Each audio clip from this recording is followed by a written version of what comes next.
to speak his mind. And the average donation of Move Forward Party was about 500 baht from the tax deductibles. So it's equally about the same level. Lee Kuan Yew, because during the Harvard Kennedy School time, Lee Hsien Loong studied there, Lawrence Wong studied there, and during a lot of, I think it was public speech class, like I got to get up and really practice speaking in front of the people. If it's a rally outside, you speak on a different level. If you're inside a room, then you speak differently. That's the practice that they had given. So they give me Ronald Reagan, JFK, Lee Kuan Yew, and Fidel Castro even. So various characters for me to study. So I had an opportunity to listen to remarkable speeches of former Prime Minister Lee Kuan Yew also. In terms of deals of Langkawi and Hong Kong, honestly, I haven't talked to Kun Thanathorn about this. So I haven't asked him a question of what's going on or what happened to the sense. The third part was an accusation that we were soft on Kun Thaksin. So during it was not a no confidence motion debate, but almost equivalent to it. I think it was Kun Wayo. I'm giving you precise information to argue my case.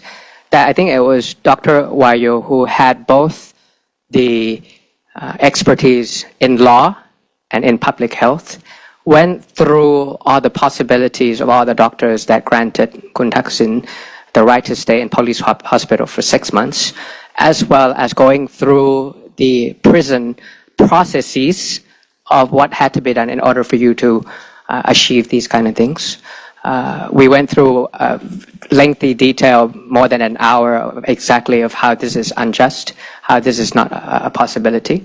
So if you follow Thai politics closely, and if you look at that debate by Dr. Wayu, you'll see that there's no deal.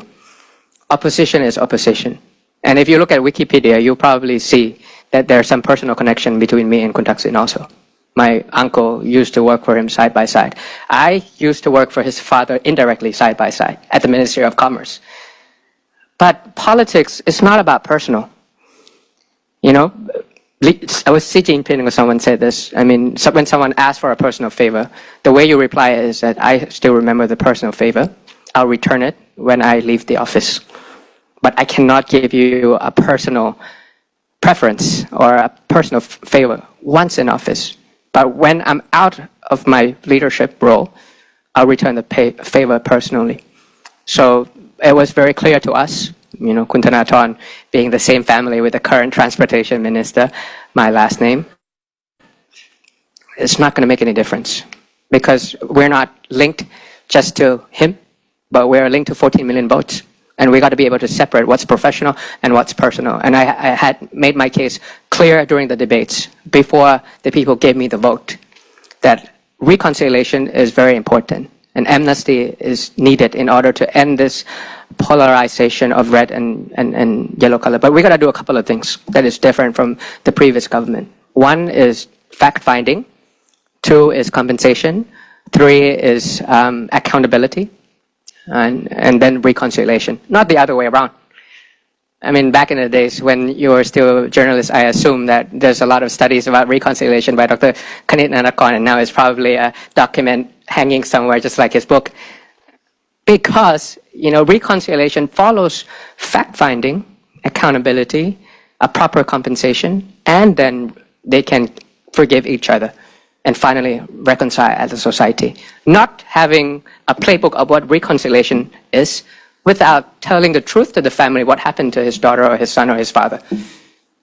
And this brings me of what's going on at Takbai incident, 700 kilometers from here in Narathiwat. 85 people died 20 years ago.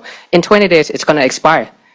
And that should be the job of the judiciary branch, to return justice to the people. Just because they were outside asking for a release of 6 of their Muslim friends, and 7 got shot right on the scene. 70-something got carried during the logistics and ran out of breath. In 20 days,